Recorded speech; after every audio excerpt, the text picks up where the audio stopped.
Mesdames et messieurs, bonsoir. Merci de nous accepter chez vous à partir de 20 heures pour le décryptage tous les dimanches. Merci donc d'être avec nous ce soir pour revenir évidemment comme tous les dimanches sur nos différents plateaux. De dimanche, c'est politique. Ce matin, nous avons reçu un entretien Dr Bertin Korovi qui a apprécié les bons points et les points négatifs également de la tournée gouvernementale, choses sur lesquelles nous allons revenir tout au long de cette émission, bien évidemment avec notre consultant politique, Agapit Napoléon Maforican, qui est déjà là. Bonsoir à vous, Agapit Napoléon Maforican. Bonsoir Angèle, bonsoir à tous les téléspectateurs. Et bonne fête des pères. Bon, ah oui, mais bien sûr, on prend avec une pensée pour nos enfants qui vont à l'examen demain, l'examen du baccalauréat, c'est qu'ils ont déjà fini la révision, ils sont déjà au frais, ils sont au repos et ils se préparent à affronter ce diplôme tant prisé, hautement symbolique, mais tant prisé.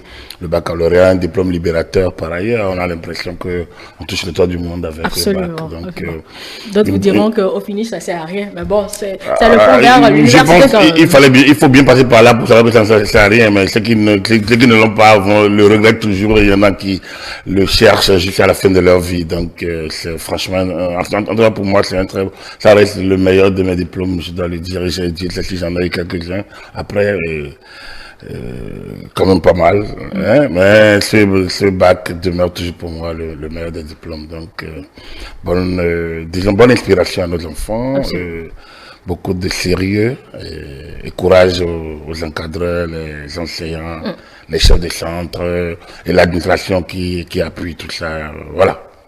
Nous allons revenir à nos sujets principaux sur ce plateau. Comme je le disais dans mon introduction, Agapit Napoléon Maforican, nous avons reçu Bertin Korovi dans l'entretien ce matin, une sortie au cours de laquelle beaucoup de choses ont été dites et qui méritent qu'on s'attarde là-dessus. Déjà, dans les points positifs de cette tournée gouvernementale, le bilan que lui il fait, il en a profité pour distribuer des points positifs à Abdoulaye Biochane, Romy Adouadani, Djogbeno. Bon, il a fait mention spéciale également à vous. Bon, Agapit Napoléon Maforican, voici moi ma question. Est-ce qu'il y a matière de remercier ou bien reconnaître un mérite à des gens qui sont payés pour faire le travail? D'abord, vous passez, il a fait un message spécial à vous. Et moi, je l'ai rappelé. Déjà, moi, je ne suis même pas payé pour faire le travail, donc c'est déjà. Bon, oui, là, c'est important. Ça, c'est déjà un fait, donc là également, je prends parce que nous expérimentons ici quelque chose de particulier, je le dis sans fausse modestie, que avec tout ce que nous recevons comme commentaires désobligeants parfois, je pense que c'est un devoir patriotique de le faire. Alors pour ceux qui n'ont pas suivi le matin, Bertin Korovi a dit qu'au début, il ne croyait pas concrètement à vos prises de position parce qu'il pensait que vous étiez un bon turiféraire. Mais avec le temps, il a compris que c'est vous qui avez raison. Non, au fait, même avoir raison est relatif. Et être turiféraire n'est pas non plus une mauvaise option, c'est un choix. Je pense qu'un pouvoir régulièrement en place, si des pouvoirs mis en place, qui sont mis en place par les coups de force, sont des turiféraires, c'est pas un pouvoir qui est régulièrement en place, régulièrement. Donc le peuple a appelé, a accompagné, a choisi, a opté, a adoubé. Pourquoi ne pas avoir de turiféraires? C'est le premier principe. On devrait l'être, il devrait avoir une obligation. Qu'on explique ce que ce pouvoir. Bon, le turiféraire, lui, il a le défaut de ne rien voir de négatif, en fait. Il je parle même du principe. Je ne parle pas que de Bertin Korovi, je parle globalement de ceux qui, les turiféraires du régime, les clébés du régime, les laudateurs. Donc, il y a une sorte de rhétorique, un peu de c'est comme si, c'est comme pisser au lit que d'être turiféraire, d'être clébé ou ce qu'ils appellent, tout ce lexique désobligeant qu'ils utilisent. Moi, je trouve que c'est parce qu'ils ne comprennent pas non plus l'action, le contenu de travail d'abord des médias. Les médias ont le devoir d'informer, ils ont le devoir de décrypter, donc de renseigner, d'expliquer. Mais quand ils expliquent, ils n'imposent pas ça aux populations, ils ne vont pas faire campagne pour dire, bon, mais est-ce que vous nous choisissez? Non, c'est pas là, les médias expliquent ce que les hommes politiques, que les populations choisissent font. On ne peut pas dans un pays où les gens choisissent sans savoir ce qu'ils choisissent. Il faut bien qu'on leur explique ce qu'ils choisissent. Et c'est le devoir d'un organe de presse par ailleurs. Et dans le contexte de la refondation, de la rupture. Déjà, en temps, il y avait la refondation, mais dans le contexte de la rupture, le devoir également, c'est de prendre possession de cet idéal du développement. Donc, effectivement, ceux qui ne sont pas toujours d'accord, c'est ceux qui ne sont pas d'accord avec la dynamique de la rupture. On le leur concède. Bien sûr. Donc, du coup, je le remercie d'abord d'avoir compris. Et effectivement, lui-même, depuis un temps qu'il a compris, effectivement, ses prises de parole convergent dans le développement de l'action de rupture pour que le Bénin se développe beaucoup mieux et ait un meilleur visage à l'oreille des années, des décennies à venir.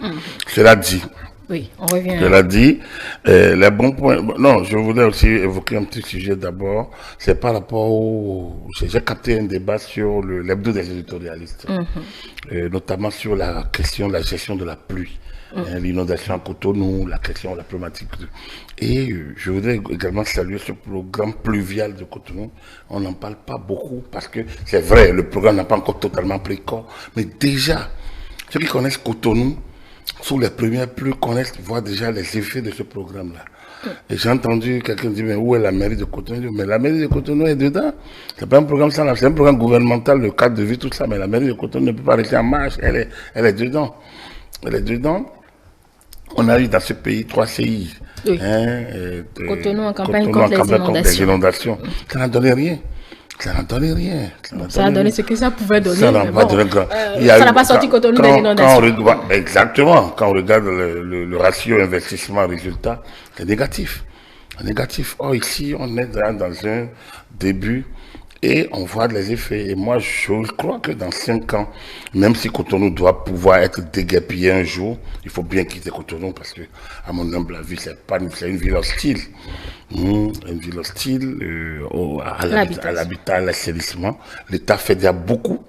L'État s'installe, l'État rend la ville très belle. Mais après, il faut peut-être aller vers élargir le champ. Et c'est ce que l'État essaie de faire. Avec Glodjibé, avec les cités de Wetor et autres, avec la route de Ouida, je veux dire la route des pêches. La route des pêches, oui. Donc, avec beaucoup d'autres, je pense qu'il va falloir peut-être relier le cordon, l'autoroute qui va rallier Porto Novo finalement. Je pense que tout ça réuni va essayer peut-être de déconcentrer l'administration vers ces périphéries pour que Cotonou se libère de la charge, urbaine, enfin, les déplacements dans la ville simplement. Non, rien que non, la concentration dans la ville. Oui. La concentration. Une ville comme Calavi, on dit cité d'octroi, mais il faut que Calavi cesse d'être une cité d'octroi. Calavi est grand, Calavi ne s'inonde pas facilement. Donc du coup, heureusement, le gouvernement a compris l'hôpital de référence, le Chic. Par exemple, à Calavi, c'est une bonne chose, et ainsi de suite. Donc, on ne peut pas tous les ans, et moi, je suis à Cotonou depuis 91, ça fait pratiquement... 91, ça fait 33 ans. 33 ans. Ouais. Et à chaque fois quand il pleut, et même avant d'être à Cotonou, vous voyez, quand il pleut, le chef de l'État est dans l'eau, bord, tout ça là. On a vu Kérékou faire, on a vu Soglo faire, on a vu Yahi faire. Bord, on rentre dans l'eau, on constate, comme si c'était un nouveau constat. Mais on sait déjà ça. Soglo avait fait un programme, le président Soglo, quand il était premier ministre, c'était des centaines de milliards de dollars, déjà à l'époque. Donc la ville, elle ville hostile à l'habitat. Il va falloir qu'à un moment donné, que les gouvernements essayent donc dommage que le projet de l'aéroport n'ait pas prospéré vers de l'autre côté, mais je pense que c'est un projet peut-être à reprendre dans un de ces jours pour que... À Glodjibé. Voilà, bon, Glodjibé, il y a eu d'autres priorités, ainsi de suite. Je pense qu'il va falloir effectivement... Mais déjà, avec le programme pluvial, si on investissait effectivement dans le programme pluvial et il donnait vraiment les résultats, évidemment, bon, les gens peuvent toujours continuer, l'administration peut s'y maintenir et l'habitat va essayer d'entourer la périphérie. Voilà. On va revenir à ma question concernant les points positifs développés par notre invité ce matin. Oui, c'est son regard. C'est son regard. Il a estimé que certains font, que dans le cadre de la tournée gouvernementale de révision de comptes, certains se sont plutôt révélés. Certains ont fait le job selon lui. C'est sa lecture. Bon, je partage. Moi, j'aurais élargi un peu le champ. Je partage, bon, nous avons parlé ici sur le forum politique de la vice-présidente, qui a fait sensation, ça n'allait de rien. Non moins sans critique aussi. Oui, les critiques font pas. Il n'y a que celui qui ne fait rien qu'on ne peut. Encore que celui qui ne fait rien, on lui dit qu'il est oisif, qui ne travaille pas, qui ne fait rien, comment il mange. Donc, les gens sont toujours là pour critiquer. Il y a ceux qui sont là pour agir et ceux qui sont là pour critiquer. Donc, du coup, on ne peut pas, disons, mal prendre des critiques, il faut plutôt apprendre à les accepter. Celui qui critique, lui n'agit pas. S'il agissait, il n'aurait pas vu les failles de l'autre. Donc c'est un peu ça, c'est lui qui a des problèmes, ce n'est pas celui qui critique qui a des problèmes. Donc pour moi, les bons points, oui, pourquoi pas. C'est une manière de dire, mais bon, mais j'ai remarqué telle personne. Bon, ça, c'est comme quand nous regardons les matchs de football. Hein, nous regardions, on dit, ah, mais lui là, mais là, je suis en train de découvrir un joueur. Mais il est là pour être découvert. Si on l'a pris, il joue. Ça veut dire que c'est parce qu'on l'a sélectionné, ça veut dire qu'il est le meilleur dans sa catégorie et dans son camp, donc dans son champ. Alors, donc, si vous le découvrez aujourd'hui, ben, mais tant pis pour vous, tant mieux pour vous. Mais il n'est pas nouveau parce que on l'a pris parce qu'il est bon.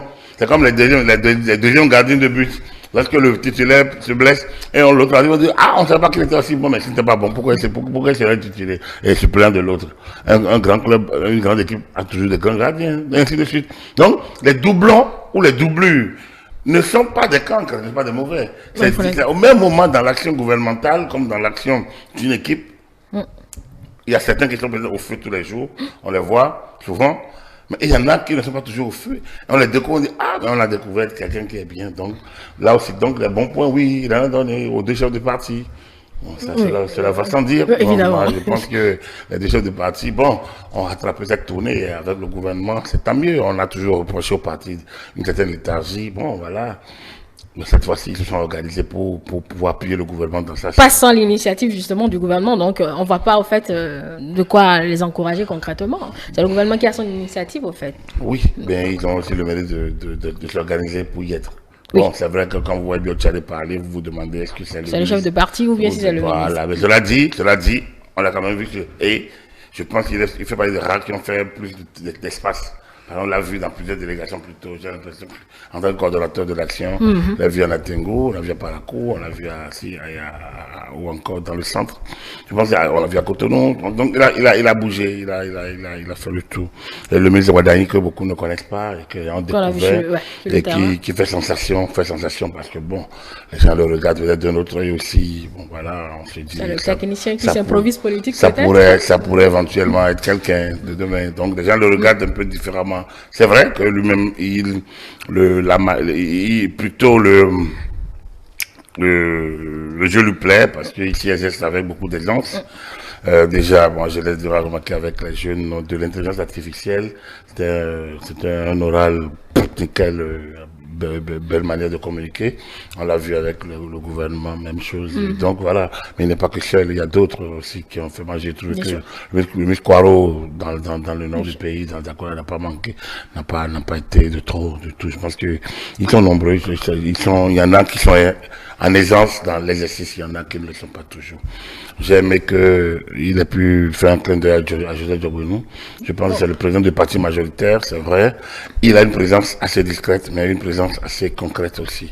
Il essaye de garder sa posture, ancien membre du gouvernement, ancien président de la Cour constitutionnelle, mais je pense qu'il garde une belle posture sans être de trop, sans être trop en retrait. Il fait ce qu'il peut faire.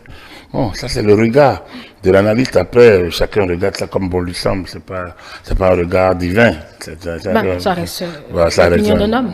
Voilà. Justement, sur cette opinion, il a également parlé des fausses notes de cette tournée gouvernementale. Il s'en a carrément pris à la communication, à la gestion de la communication. Est-ce que concrètement, la direction de la communication pourrait faire autrement, gérer autrement cette tournée Agapit Napoléon Maforika? D'abord, là, ce qu'il a parlé de quoi, on ne peut pas faire ces genres de situations. Il peut y avoir des couacs dans des situations qu'on a vécues ici ou là. Oui, il a déploré qu'on appelle par exemple la police républicaine pour régulariser la situation à Covey. Oui, qu'est-ce que le gouvernement... Bon, ça dépend. En disant on va assumer, ça pourrait peut-être dégénérer. On ne sait jamais jusqu'où ça peut aller quand ça commence. Hein, parce que des délinquants peuvent disons, s'introduire ou s'inviter dans une assemblée normale où les gens disent des choses peut-être pas agréable au gouvernement, mais c'est pour ça. Reddition de comptes, c'est aussi écouter les autres, dire des choses qui ne plaisent pas. Ils peuvent dire des choses qui ne plaisent pas. Mais il est évident que, à partir du moment où certains le font, d'autres peuvent profiter pour casser, pour commencer par agresser et créer des situations qui vont dégénérer, mais quelques bains de sang ou quelques gouttes de sang, des actions déplorables, et ça va devenir l'incident du siècle. Et je pense que pour parler au plus précis, pour éviter toute situation, donc le gouvernement a préféré, je pense que l'option d'appeler la police permet de renvoyer chacun chez soi, ou chacun de faire replier chacun dans son registre. Et puis c'est pas une bonne image. Hein. Pardon? C'est pas une bonne image. Mais c'est la police existe pour mettre de l'ordre, pour ramener le calme. Alors, qu'on lui fasse appel pour ramener le calme, ouais, le problème, en fait. Il n'y a pas de... Bon, c'est tout comme si on appelle les gens, qu'on n'assume pas ce qu'ils disent, ou qu'on n'assume pas qu'ils soient hostiles. Est-ce que c'est ce qu'ils disent qui font qu'on a appelé la police, ou bien c'est le risque de trouble à l'ordre public? En réalité, il faut toujours comprendre que le gouvernement ne va pas sur le terrain que pour se faire applaudir. C'est pas possible. Et Annie Allah, il le sait bien. C'est pour recueillir aussi les propositions. Il y en a qui ont recueilli, et on en a déjà parlé. Donc, du coup, maintenant, effectivement, il y en a peut-être qui sont dans l'excès. Dans le langage. Et à qui on peut dire de bien comprendre. Mais, je ne pense pas que c'est ça qui est faire le recours. Non, je ne pense pas. Je pense qu'il y a eu d'autres situations. Oui, il a parlé également des journalistes, Agapito Napoléon Bafourékan, qui, selon lui, auraient pu être gérés autrement. Je ne peux pas oser répéter tout ce qu'il a dit parce que ça ne fait pas vraiment honneur à la profession Agapito Napoléon Bafourékan. Par contre, non, moi, cette fausse pudeur qu'on étale ne me plaît pas. Ah. Non, du tout. La profession, elle est ce qu'elle est. Aujourd'hui, ici, combien d'organes de presse ont les moyens d'aller sur le terrain aujourd'hui pour aller constater des vigiles? Ailleurs, les organes de presse prennent leur véhicule. Mais n'oubliez pas que les organes de presse aussi, en Europe, aux États-Unis, les médias voyagent avec le chef de l'État dans son avion. Les médias font partie des délégations officielles des ministres-présidents ou bien des premiers ministres pour aller à certaines rencontres. Après, c'est eux qui traitent selon leur ligne. Donc, être pris en charge est peut-être exceptionnel. Mais après, on vous n'a pas les moyens et on vous paye en charge. Moi, je pense que là n'est pas le problème. Le problème de per diem, c'est simple, mais c'est le serpent qui se mord la queue. Le problème de per diem, c'est quoi? On a dû payer l'argent à l'entreprise en disant, nous avons besoin d'actions de communication. Très bien, c'est pas interdit. Non. Et donc, l'entreprise envoie la personne et lui retrocède ce qu'il doit prendre comme per diem. Comme si tu envoies quelqu'un en mission, tu lui payes quelque chose pour la collation. Alors, on paye les per diem. Per diem, c'est conçu pour être une sorte d'intéressement, simplement. D'intéressement lié au mouvement, au travail qu'on vous a demandé. Le travail ici, c'est le déplacement, c'est la corvée du déplacement. Ce n'est peut-être pas l'article écrit, ce n'est pas l'émission à faire. Hein? Je pense que on a fait un peu trop d'embrouille, un peu d'amalgame.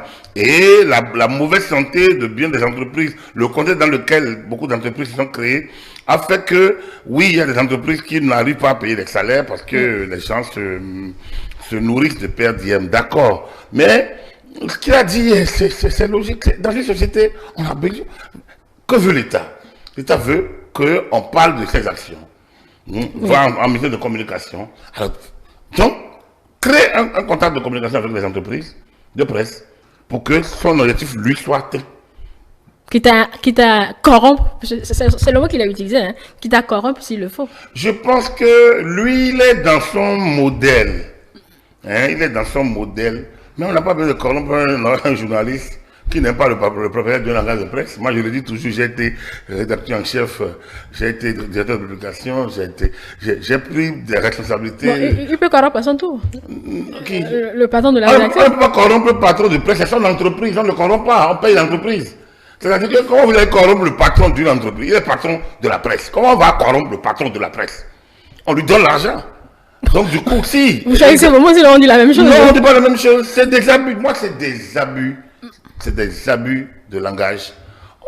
Est-ce qu'on peut vous corrompre, vous, parents? Est-ce que, parents, qui peut venir vous faire un procès d'éduquer vos enfants de telle manière? Personne, vous êtes le parent. Tant que vous êtes dans le bon sens, dans les bonnes manières, si vous ne faites pas de services corporels, si vous ne faites pas ça, l'État ne viendra pas vous demander pourquoi vous orientez vos enfants. Aucun, même le chef de famille ne viendra pas vous demander ça. C'est la même chose. Je suis entreprise, je choisis mon camp. Alors, ça, c'est les relations. Là, c'est l'éthique, c'est une question d'éthique, c'est pas une affaire de corruption. C'est une affaire d'éthique, c'est du relationnel. Donc, aujourd'hui, il y a des entreprises qui sont en contrat.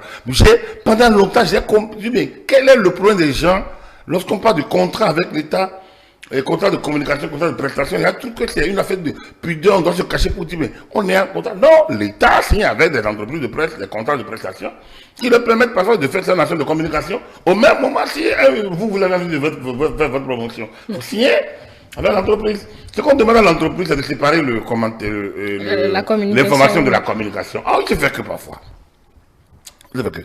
L'action de communication dont on parle, c'est de mettre en écho tel ministre a reçu tel don, ou bien a reçu, alors, mettre ça dans la propagande, c'est pas, non, informer la population que tel monsieur, vous avez un forfait du gouvernement pour faire place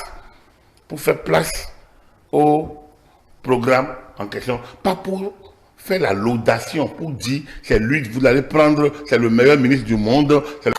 Non, on parle pas de là. Là, on a train de vanter, et ça, c'est différent. Quand vous passez une information et occuper l'espace chez vous, ça a un coût partout, qui n'est pas de la communication, mais c'est le placement. Donc, en réalité, il faut dépouiller certaines notions des années 50 de certaines réalités d'aujourd'hui pour qu'on puisse comprendre que lorsque vous rentrez dans le véhicule officiel affecté par le ministère des enseignements supérieurs, par exemple, pour aller voir le lancement du bac, le problème c'est que vous vous rendez compte qu'il y a eu le lancement du bac à tel endroit, point. Quand vous ne pouvez pas rendre compte, parce que vous n'estimez pas ça nécessaire. Mais si vous êtes en contrat avec le gouvernement pour faire la promotion de pour parler de ces actions, dire que le ministre de l'enseignement supérieur a lancé le bac en quoi, c'est propagandiste. Et elle a lancé. Donc, mais dire que c'est bon, que vraiment, de mémoire d'homme, on n'a jamais vu, disons, une telle situation. Franchement, c'était à l'heure, on n'a jamais connu ça. Bon, là, vous êtes dans vous êtes dans l'exagération.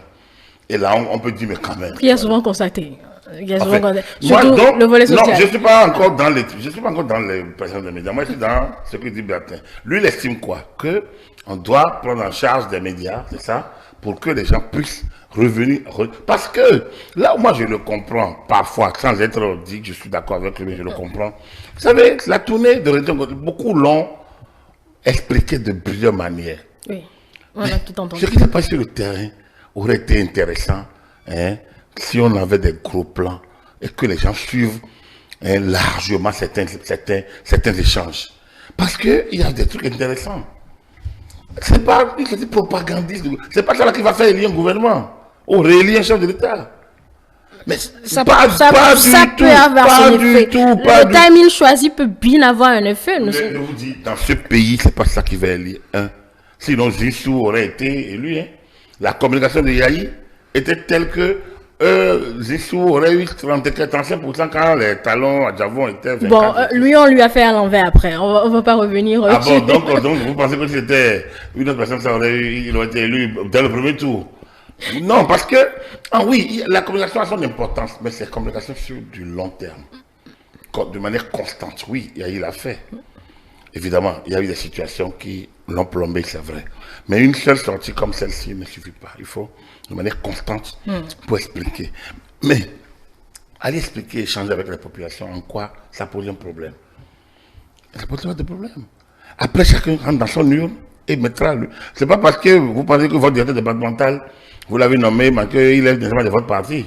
On a vu sur Yahi, effectivement, quand on a dit que c'était le Zinsou, que les gens portaient des tenues aux couleurs des partis, que ce n'est pas de la Djavon, c'était de Koupaki, ou de Patrick Talon, non. Ils ont porté des couleurs pour montrer leur appartenance plutôt, sans dire Yahi, mais il était directeur général de SI, il était député, il était proche, il était ministre même du gouvernement Yahi. Donc, personne ne contrôle ce que quelqu'un est. Mais les populations ont besoin de connaître. Le gouvernement fait cette tournée, c'est une très bonne chose. Les médias doivent couvrir. Les médias doivent, mais tous les médias n'ont pas ces moyens de suivre, de filmer tout, de revenir. Donc, du coup, bon, il aurait fallu peut-être un regard différent. L'ORTBA en a fait, bon, parfois, de manière sectorielle, les organismes sont invités. Je ne sais pas si les radios locales en ont fait. Si les radios locales en ont fait, mais c'est une très bonne chose. Donc, je pense que lui, Bertin, aurait aimé beaucoup plus pour que les gens voient, comprennent, parce qu'il lui est enthousiasmé. On ne peut pas lui reprocher ça. Il demande à la limite une présence presque quotidienne depuis la fin de cette tournée, justement. Une présence quotidienne sur les médias pour, je veux dire, faire le service après-vente. Oui, bon, ça va ennuyer. Cela dit, les médias savent comment faire ce travail-là. Mais lui, comme je dis, il est enthousiasmé et on ne peut pas lui interdire d'être enthousiasmé. Ça fait partie aussi de l'action. Vous voyez, lorsque vous accompagnez l'action publique, si vous manquez d'enthousiasme, vous ne pouvez pas passer le message. Parfois, vous êtes enthousiaste sur l'exagération. Après, en toute chose, il faut savoir pouvoir être dans la mesure. Mais l'enthousiasme, on ne peut pas interdire à quelqu'un d'être enthousiaste. L'enthousiasme, je pense que c'est gage de succès de ce qu'on fait. Parce que on ne peut pas être dans la mélancolie et réussir ce qu'on fait. Ça ne peut pas marcher. Il y a déjà une sorte de limite.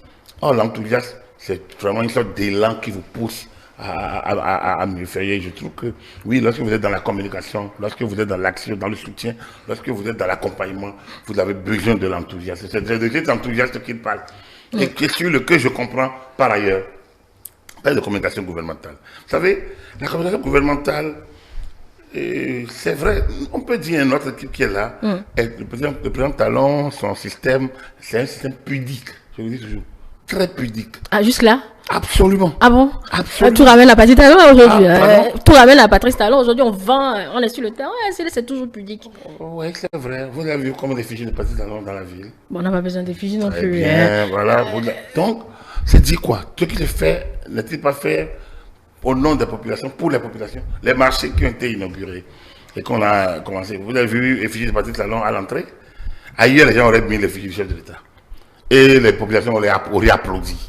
On aurait dévoilé la stalle du chef de l'État et les gens auraient applaudi. Le maire de la ville aurait fait sa photo, son effigie avec celle du président de la République et les gens auraient applaudi ça, applaudi tellement à tout va, hein, au point même de tordre les... Bon, heureusement, on grandit. Vous comprenez? Oui. Donc, ici, c'est pas ça. Et pourtant, c'est là. Ces marchés, les gens ont médit de ça. Aujourd'hui, c'est une réalité. Et qui n'a pas apprécié la beauté des édifices, hein? Et maintenant, ce qu'on attend, on attend qu'ils accompagnent aussi une bonne gestion pour le compte de nos populations. On attend l'usage. C'est la partie population, c'est l'enthousiasme dont je parlais. Il y a une bonne équipe qui est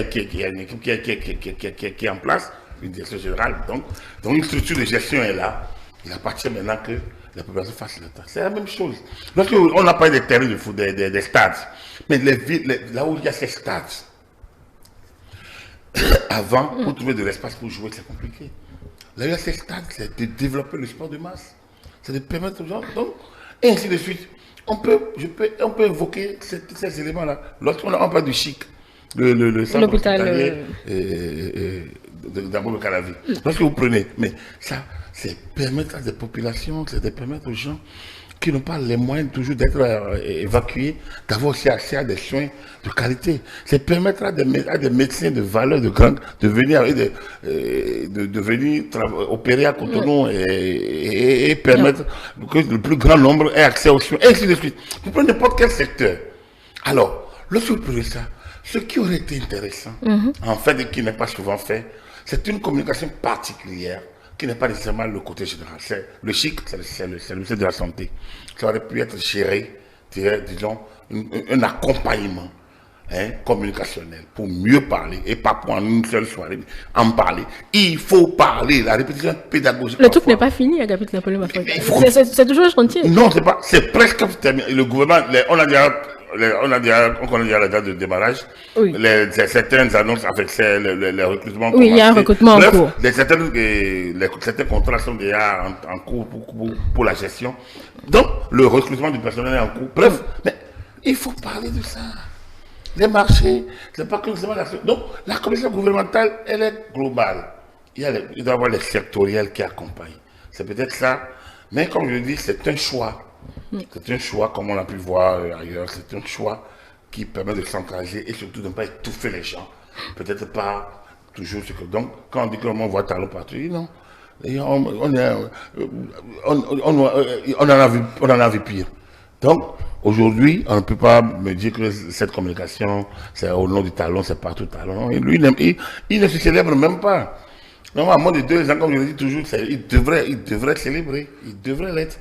Et ceux qui parlent du 3e mandat, ils n'ont pas tort. Parce que être célébré, c'est de dire nous voulons. Ailleurs, personne ne s'occupe aujourd'hui de ces histoires de 2 mandats, bref. Donc pourquoi tu ne continues pas? Mais au même moment, il dit je ne continue pas. D'accord, je ne continue pas, mais je mets en place un système pour que nous puissions expérimenter un nouveau modèle qui permette de mettre les partis politiques au cœur. Voilà une politique que d'aucuns devraient récupérer, expliquer de manière constante, régulière, pour que lorsque l'autre va parler du code, on dit non, voilà le bien fondé du code, et ainsi de suite. Ça ne peut pas rentrer dans l'action quotidienne du gouvernement que gère la direction de la communication de la présidence et le porte-parole du gouvernement. Donc, le gouvernement est sur tellement de fronts. Il entame celui-ci, après il entame l'autre, après il entame l'autre, et après de moi, il y a des priorités. Parfois, il y en a qui sont oubliés. C'est ça que des structures de veille récupèrent. Nos médias les récupèrent. Certains organes de presse les récupèrent. Mais peut-être que il faudrait encore un peu plus, surtout vers la fin du mandat, il faut beaucoup plus vanter le mérite de ce qui est fait. Il faut mettre en lumière ce qui est fait, sans oublier qu'il y a la gestion quotidienne, naturellement, qui fait. Donc, c'est peut-être de ça que parlait Bertin Corvi, et pour ne pas dire qu'il parlait opportunément. La communication publique, c'est qui fait partie aussi des instruments de gouvernance, de pilotage, d'organisation. Aujourd'hui, on ne peut pas gouverner sans avoir une communication, mais elle est à plusieurs. Il y a la communication de l'organisation elle-même, donc c'est la communication directe, c'est quotidien. Après, il y en a de veille. Il y a la veille, par exemple. Il y a la communication de crise, par exemple. Bien donc, sûr, oui. Il y a plusieurs variantes qui parfois s'imbriquent et qui font que l'un est oublié, donc parce que les acteurs ne sont pas aussi élargis comme on a pu voir en certains moments. Voilà. Oui, on va finir sur cette tournée avec cette question. Vous pensez que les objectifs ont été atteints globalement? Moi, je ne suis pas de la tournée, donc je ne suis pas de la tournée, je ne suis pas au début ni à la fin, donc je ne peux pas dire que les objectifs ont été atteints. Non, vous observez de loin. Absolument. Mais moi, si on en parle déjà, c'est que justement, ça veut dire que c'est bon. Si déjà nous en parlons, en bon ou en mal, c'est que les objectifs sont atteints.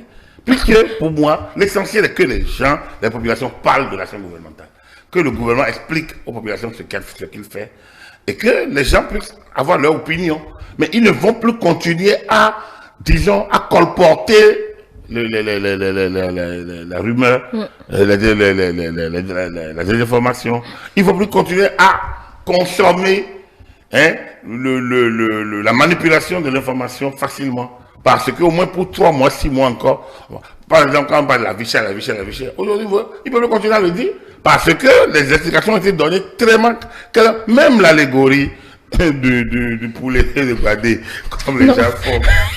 Vous n'allez pas revenir sur celle-là. Moi, j'ai dit, mais le prochain,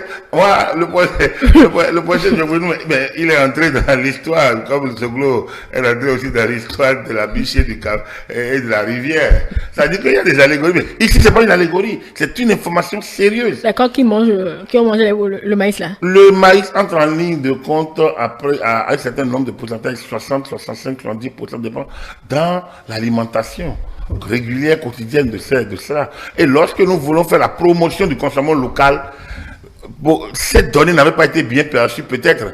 Et les gens qui ont le flair, en bloquant le stock, on a créé la pénurie. C'est la théorie de l'offre et de la demande. C'est aussi simple que ça. Mais les Bénins, comme ils adorent la polémique, comme ils adorent la, parce que bon, on voit peut-être juste une poule, et on dit, mais combien de badé, lui, combien de maïs, lui, la poule, va picorer, et maintenant on parle de poule. Et on cherche un alibi. Non, il n'y a aucun alibi là. C'est une explication. Apparemment, ça vous a convaincu, hein, vous, Agapit Napoléon Mafourika. Moi, j'ai entendu des gens qui ne sont pas aussi lettrés, qui ont compris ça naturellement. C'est la polémique se fait par ceux qui parlent des prétendus intellectuels. Parce qu'eux, ils veulent manipuler ça, parce qu'ils veulent mal orienter ça. C'est parce qu'ils veulent justement diaboliser, ils veulent, comme ils ont l'habitude, Haro sur le baudet. C'est un peu ça, vous connaissez l'histoire des animaux malades de la peste, non? Hein? Si le lion, lui, peut manger force mouton, tout ça là, l'âne, lui, ne peut pas croquer l'herbe. L'herbe, c'est croquer l'herbe, c'est comme un crime abominable. Voilà, c'est ça, un peu l'histoire. Donc, je pense que aujourd'hui, quel est le problème de Jacques Bouénon? Son problème est le président du parti, le parti majoritaire. Il a été dans la société civile, il a fait une mutation, on lui rappelle tous les jours qu'il fuit. Mais c'est ça le Bénin. Mais il faut avancer. C'est ça le Bénin. Donc, les mérites qu'on lui reconnaît hier, les gens ferment les yeux, mais ça ne change rien. Le gars a tous les mérites. Mais après, c'est un homme, il peut se tromper, comme tout le monde se trompe. Donc, pour moi, cette campagne a permis, cette sortie a permis d'atteindre ça. Même si les gens, certains ont raillé, d'autres ont compris la nécessité de réfléchir sur l'alimentation de la volaille que nous voulons désormais produire à l'interne. Donc, le sujet, la question est là. En réalité, il y a ceux qui passent le temps à critiquer, comme je vous l'ai dit. Là, il ne faut rien. Leur réflexion est limitée parce qu'ils ne sont que dans la critique. Et il y en a qui ont plutôt de l'analyse prospective.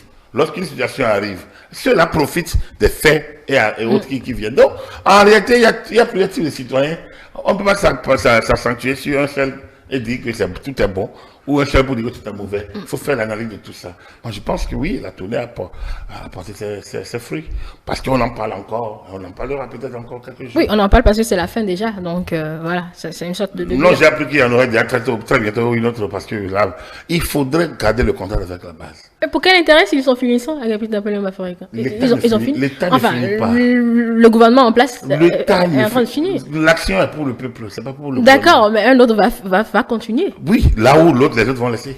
Forcément. Donc, du coup, la communication, elle doit continuer aussi, que ceux qui vont venir. C'est-à-dire qu'il n'y a pas un temps. Il faut que l'homme public, le gouvernement, descende régulièrement sur le terrain et réponde un peu de sa gestion. D'ailleurs, et ça c'est peut-être pour faire la transition, la réponse du chef de l'État par rapport à cette question de ministre conseiller. Justement, c'est de son prérogative, effectivement, de nommer des gens qui, peut-être pour lui, suivent des dossiers. Peut-être que ce n'est plus tous les ministres qui iront ensemble, peut-être que c'est les ministres conseillers qui vont faire peut-être le travail, peut-être que c'est les ministres sectoriellement. Moi, je pense qu'au-delà de la mission nationale, il faut des missions sectorielles. Et pourquoi pas, comme je le dis toujours, même si on est dans la normaux, dans une communication assez maîtrisée et gérée, de manière responsable, sans étouffer la population, je pense quand même qu'un week-end, lorsqu'un homme public va sur le terrain, chez lui, quand même, vous êtes ministre, vous êtes de Niki, vous êtes ministre, vous êtes de Kwandé, vous êtes ministre, vous êtes de Avranco ou Lalo, c'est quand même normal que de temps en temps vous descendez sur le terrain. Ce qui paraît paradoxal. Chez vous, attention, vous descendez, que vous marchiez dans les rues, que vous constatez certaines infrastructures, vous constatez certains projets gouvernementaux sur le circuit, sans caméra, mais que vous regardiez, vous saluez les gens, vous demandez. Donc, c'est une communication de proximité aussi, c'est une communication de contact. On n'a pas besoin de caméra pour ça, et ainsi de suite. Donc, je pense c'est tout ça. Mais peut-être que certains le font, et comme il n'y a pas de caméra, comme il n'y a pas de réseaux sociaux pour relayer, on ne le voit pas. Mais c'est important aussi, cela. Voilà, je sais donc, qu'est-ce qu'on a reproché à Yahi Boni dans ce pays, à Agapit Napoléon Maforika? Non, on ne fait pas la même chose. Oui, je sais que vous y étiez, que je vous pose la question. Non, ce n'est pas la même type de... Moi, je ne le reproche pas à Yahi. Je dis, il y a sa lecture de la communication. Ceux qui sont là ont leur lecture, leur vie. C'est une question d'approche. Avec cette affaire de ministre conseiller, c'est pratiquement la même chose. Mais vous savez combien de choses. Vous connaissez le nombre de collaborateurs du chef de l'État, Patrice Talon, vous parlez, les conseillers techniques? Non, je ne peux pas tous les voir. Très bien. Ils ne font même pas 20. Celui on en a trouvé jusqu'à 80. Donc, déjà, rien que ça. Donc, c'est pour vous dire simplement quoi? On ne peut pas reprocher la même chose. Yahi a fait son temps. Moi, ce qu'on a reproché à Yahi, c'était sous le temps de Yahi. On ne va pas revenir sur ce qu'on a reproché à Yahi. C'est fini, Yahi. Donc, on ne va pas passer. Le président Talon, il est dans son approche à lui. Celui qui vient après doit tenir compte des erreurs de celui qui est venu avant. Si on ne le fait pas, ça veut dire qu'on n'avance pas. Yahi n'est pas venu après Talon. Donc, Yahi a fait son temps à lui, avec sa vision des choses, avec sa lecture des choses. C'est pour ça que quand il tente de jouer la prolongation, je dis, mais il faut que ça va quitter les choses.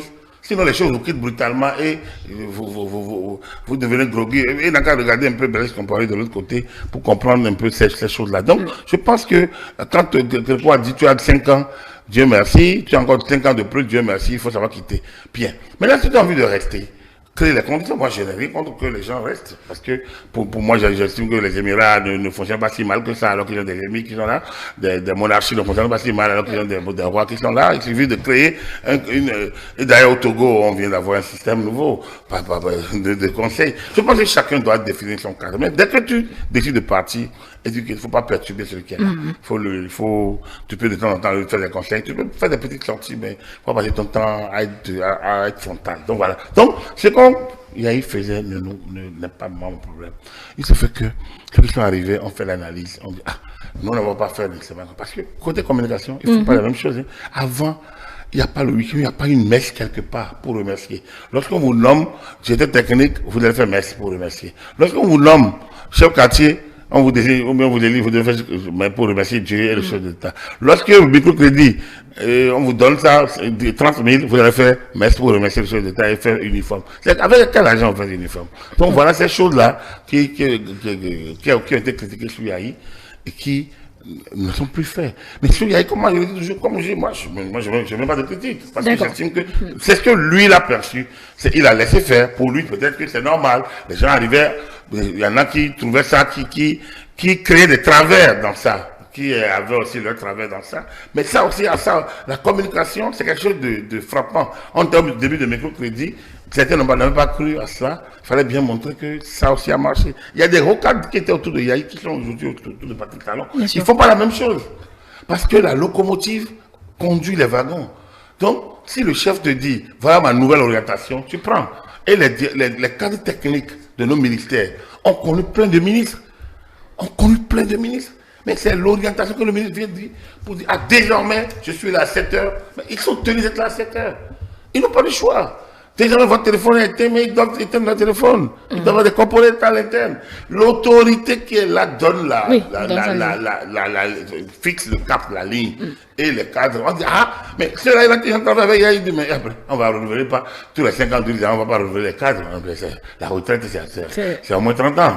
Donc, du coup, on ne peut pas renouveler les cadres. Donc, c'est les mêmes qui vont travailler. Mais après, c'est la locomotive, c'est la manière dont vous conduisez les gens qui font qu'ils vous donneront les résultats. Voilà, on va changer de sujet à présent et parler de la corruption qui a également été abordée au cours de nos échanges ce matin. Précisément, cette nomination de M. Jacques Mingan au niveau du Haut Commissariat à la prévention de la corruption. Agapit Napoléon Bafouékan, reconnaissance ou bien ça va changer quelque chose concrètement au niveau de la corruption? Les deux. C'est logique qu'on lui reconnaisse son mérite.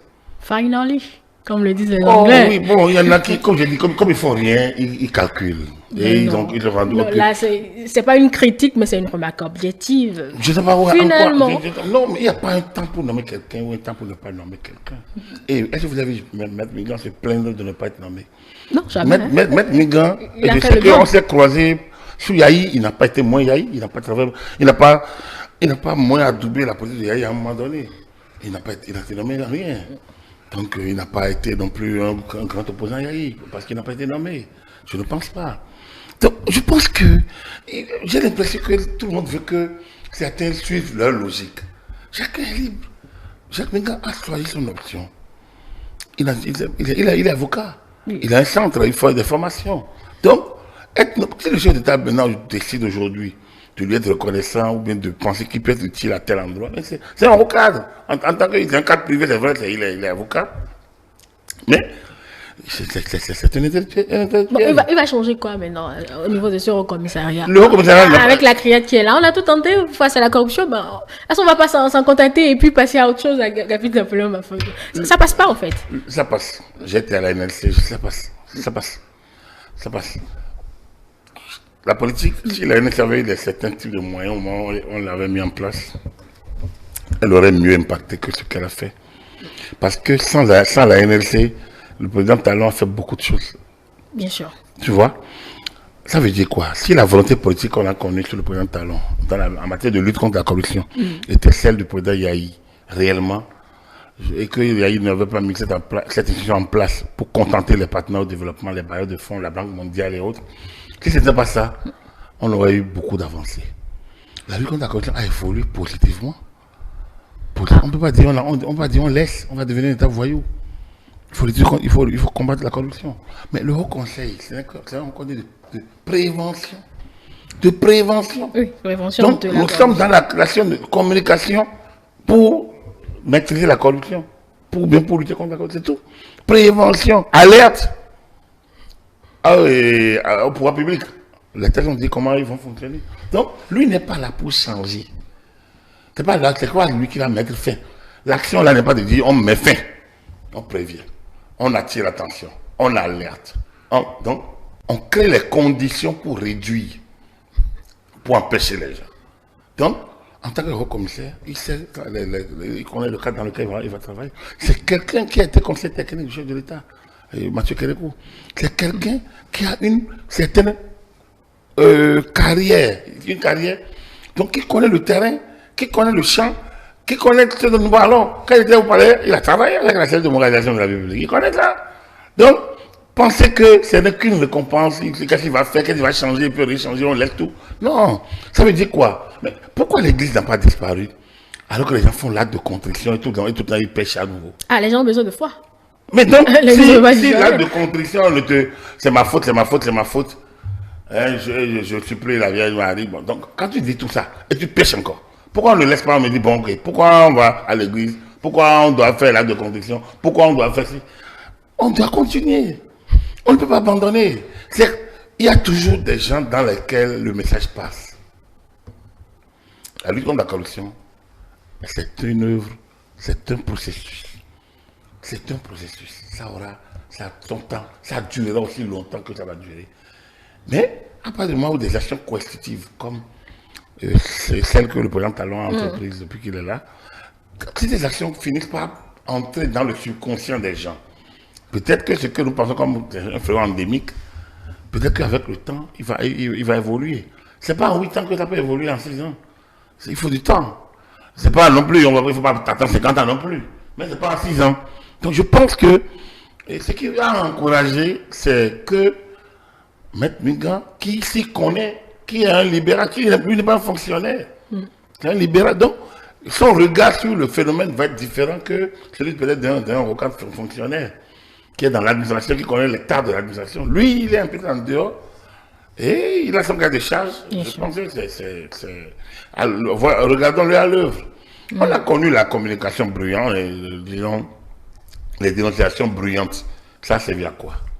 Ah oui, tel a volé, tel a détourné, il ne doit pas être directeur, on ne doit pas le nommer ici, on ne doit pas le nommer. Mais ça a donné quoi? Bon, ça a permis au moins d'écarter... Personne. C'est de la dénonciation calomnieuse dans l'absolu. Bon, parfois, il y a de la... Voilà, donc du coup, vous ne pouvez pas permettre aux gens de faire de vous faire harakiri alors que il n'y a que des solutions ou des documents administratifs, aucune enquête de fond, les gens ont dit, et les rumeurs, et on va non. Donc, il faut suivre la procédure. Pour moi, Maître Mingan il n'est pas venu pour faire un miracle, mais il est venu apporter sa science, sa contribution à l'œuvre de lutte contre la corruption. Et on doit pouvoir lui en donner acte. Bertin Korovi a donné une idée ce matin sur l'entretien, permettre aux gens de l'administration, en tout cas ceux qui sont nommés, de jurer sur nos vaudons ou plutôt également sur le Coran s'il le faut, pour décourager les gens. Pourquoi pas? En réalité, il faut peut-être analyser le comportement du citoyen. Moi, j'ai toujours reproché aux sociologues une sorte d'apathie, un grand recul. Donc, du coup, je me suis demandé, de toute façon, j'ai posé la question à des gens de madame le sociologue, parfois, je me dis, mais vous savez à quoi parfois? Parce que je me dis, mais normalement, nos lois doivent être passées au cube des sociologues. C'est un groupe de sociologues avec différentes compétences pour voir si vraiment on y est. Il ne faut pas faire ça gratuitement. Non, pourquoi on va le faire gratuitement? L'État doit avoir les moyens de sa politique. Donc, on doit pouvoir. Mais on a parfois l'impression que certaines lois ne cadrent pas avec les pratiques. Si nous sommes un peuple de croyants, oui, où on est syncrétiste, comme on dirait l'autre, mais pourquoi ne pas utiliser ces moyens aussi? Pourquoi pas? Donc, c'est une idée.